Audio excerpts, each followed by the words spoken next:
Hello, welcome to another food vlog series. ഇന്ന് നമ്മൾ ജോലി കഴിഞ്ഞ് വന്നപ്പോൾ നല്ല വിശപ്പുണ്ടായിരുന്നു. അപ്പോൾ ആ വിശപ്പ് തീർക്കാൻ വേണ്ടിയിട്ട് ഒരു ബർഗർ വാങ്ങി. ഒരു ചിക്കൻ ബർഗറാണ് കേട്ടോ വാങ്ങിയത്. നല്ല ടേസ്റ്റ് ഉണ്ടായിരുന്നു.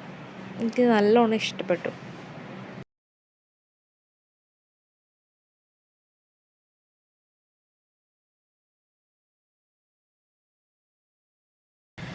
മോമോസും വാങ്ങിയിരുന്നു. ചിക്കൻ ഫ്രൈഡ് മോമോസാണ് നമ്മൾ വാങ്ങിയത്. പക്ഷേ എനിക്കത് അത്ര ഇഷ്ടമായില്ല. എങ്കിലും കുഴപ്പമില്ല, നല്ല വിശപ്പുണ്ടായിരുന്നതുകൊണ്ട് കഴിച്ചു.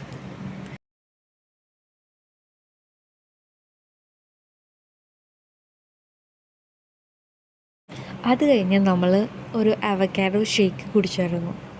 നല്ല ടേസ്റ്റായിരുന്നു, എനിക്കിഷ്ടപ്പെട്ടു. ഇത്രയേ ഉള്ളൂ ഇന്നത്തെ വീഡിയോ. Okay, by.